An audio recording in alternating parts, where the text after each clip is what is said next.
Alpha, I'm glad you're here today because I'd like to ask you to stop making videos about our products. You call yourself an Apple sheep, but you are such an insult to the Apple sheep community here. Fake apples? But what? I never really said I was a sheep or anything, did I? Yes, you did. I've said that I am an Apple fan, not a sheep. Apple fan, Apple sheep, what's the difference? What, me saying that this is actually better than any Android that you could buy today doesn't mean anything to you? Absolutely not. Because you are not using the latest and greatest of Apple's products. Well, Tim, what if I told you that I was actually a little excited for the 15s this year? You're lying. I can tell you are. No, I'm dead serious. There actually were some things that I was impressed about. I can't hear you. I can't hear the fake Apple sheeps out there. La-di-da-di-da-di-da. Whatever. All right, let's begin.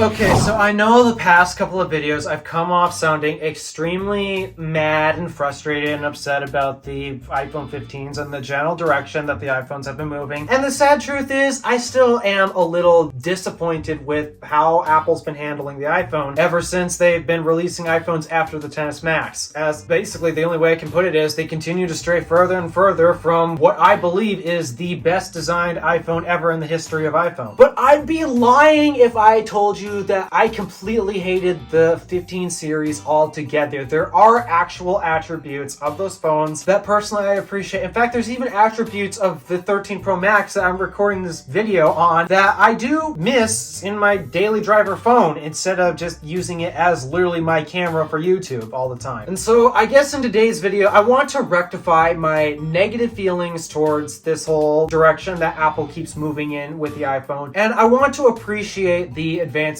that Apple has been making with the iPhone. I'm first going to start off with USB-C. I was mad at Apple for taking so long to finally get it, and I'm actually still really disappointed with how late they are to the game, but I am still grateful the iPhone 15s finally have USB-C. It is the port to rule them all. It is the fastest in data transfer, charging speed, even though the iPhone literally does not take any advantage of this, especially on the 15 series. But point being, it is the universal standard for charging. It doesn't matter what device you have now. We've been able to charge MacBooks and iPads with the same, even the Siri remote I gotta mention. We've been able to use the Siri remote with Type-C, and Type-C is not exclusive to just these Apple products. We can also charge our Android devices, our Windows devices. My Dell XPS charges via Type-C exclusively. No barrel plug, no exclusive charging standard specific to Dell. No, it is charged exclusively via Type-C, the same charging connector that we can use to charge our smartphones, our tablets, any other device that has actually agreed, yeah, let's do this because it is clearly the superior port. I am extremely grateful that the iPhone has this connector now, and I do not want to shame Apple for adding it. I just want to shame them for how long it took them to add it to this. And unfortunately, it seems like they still need a little shade in my opinion because they glossed over this as if to them this didn't even matter, when truly I don't think they understand how big of a deal this is. USB-C truly is the biggest feature that everybody has been asking for. It's the biggest thing that everyone wanted. And Apple's like, oh yeah, it has USB-C now. They weren't very excited about it. But boy, oh boy, am I glad that it finally has Type-C. And not gonna lie, I do actually wish this thing right here had USB Type-C. I may wirelessly charge this thing overnight, but I do plug this into my car to use Apple CarPlay. And it'd be nice if I had Type-C so that way it doesn't matter if it's my phone or either of my parents' Android phones because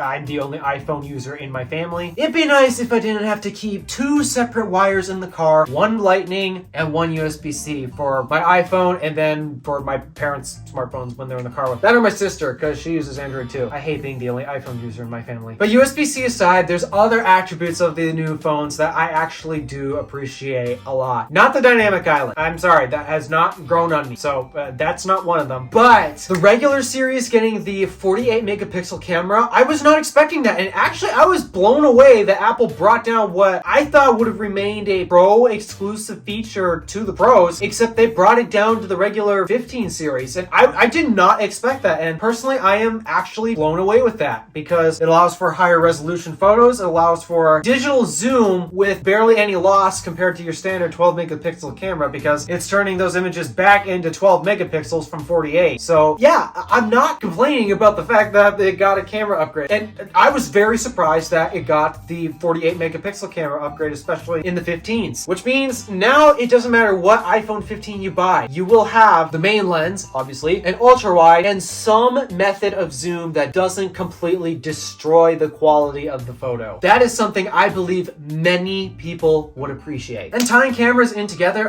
one thing that the Pros did get with USB-C is because now it has USB 3.1 speeds, which is 10 gigabits per second compared to about half a megabit per second with USB 2. Apple now allows you to actually record 4K at 60 FPS ProRes footage directly to an external SSD via USB Type-C. That is something I know I would definitely take advantage of. I've been in the process of trying to film road trip videos for the Drive channel, and it kind of works what I'm doing now, but not exactly all that well. All I have is my 13 Pro Max basically mounted on my mirror. I got a special phone mount that actually attaches to the mirror. That I've actually found is the best way to stabilize the device. And that way it doesn't fall off your windshield because the suction cup lost all of its suction. So that's a consistent problem I keep having.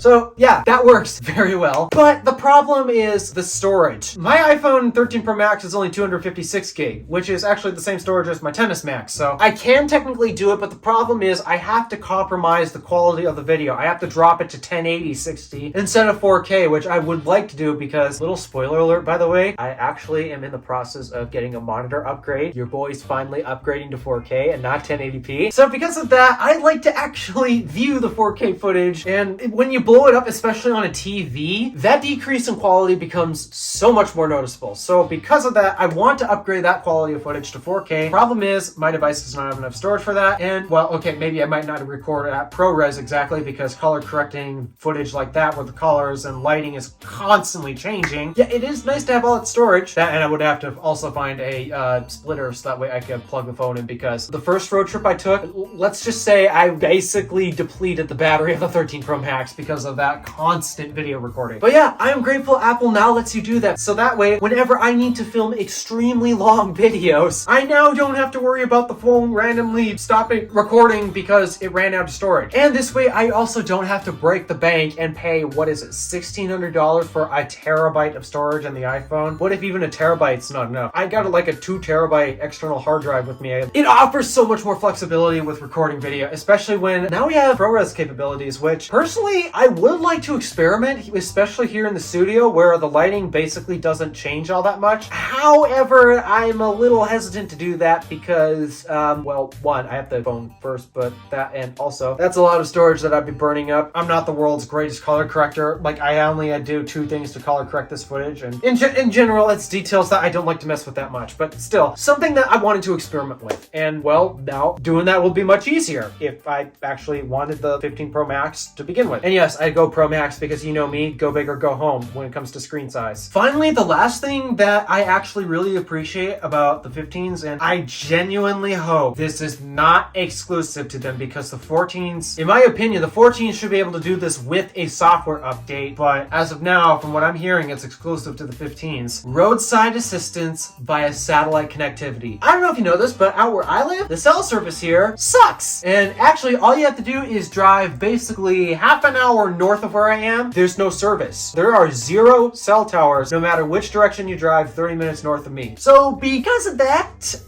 yeah, it's be a little difficult to contact roadside assistance if you get a flat tire and, well, your car doesn't have a spare tire. Like mine, for example. My car does not have a spare tire, so I'd have to call roadside assistance should I get a flat. That aspect is really nice. I really hope that they don't leave it exclusive to the 15s, because from what I'm hearing as described, this should technically work on the 14 series as well. well with a software update, but Apple's really doing a whole bunch of software locking to specific devices for no reason other than they're back on the we gotta get you on the latest and greatest iPhone. So yeah, there are some attributes of the 15 series that I do personally like. The USB-C port, obviously. The ability to record directly to an external storage drive. The camera upgrades that I'm not exactly all that impressed with what the Pro series got in terms of camera upgrades. I'm more impressed with what the regular 15 series got in terms of camera upgrades because that offers so much more flexibility. I'm also a fan of the satellite connectivity updates that I got, and yeah, other than that, that's pretty much literally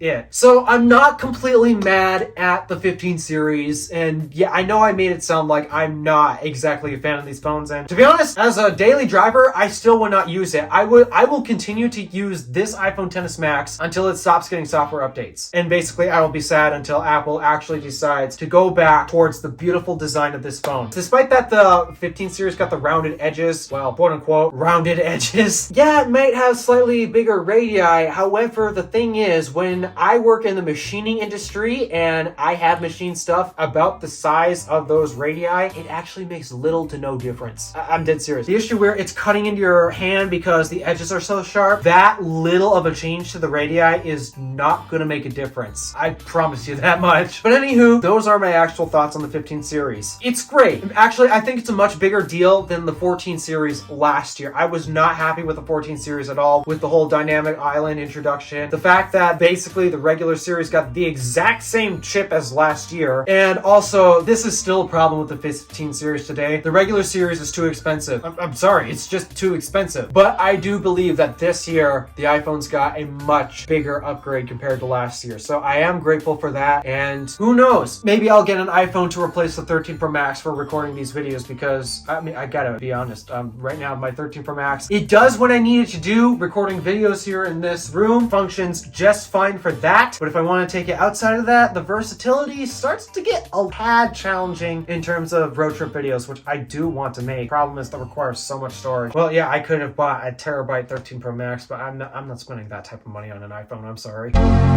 Those are my thoughts. What are your thoughts about the iPhone 15 series? Did you pre-order one? I didn't because, well, I'm still actually paying off the 13 Pro Max, but also, again, I genuinely don't need it because this is what I want to use as my daily driver. The 13 Pro Max is sufficient for recording my YouTube videos, and so I'm in no rush to upgrade at this point. I see no reason to. What are your thoughts about this? Feel free to let me know in the comments below. Thank you for watching. Do me a favor and interact with the stuff below. My name is DeWolf, Random Alpha, signing out.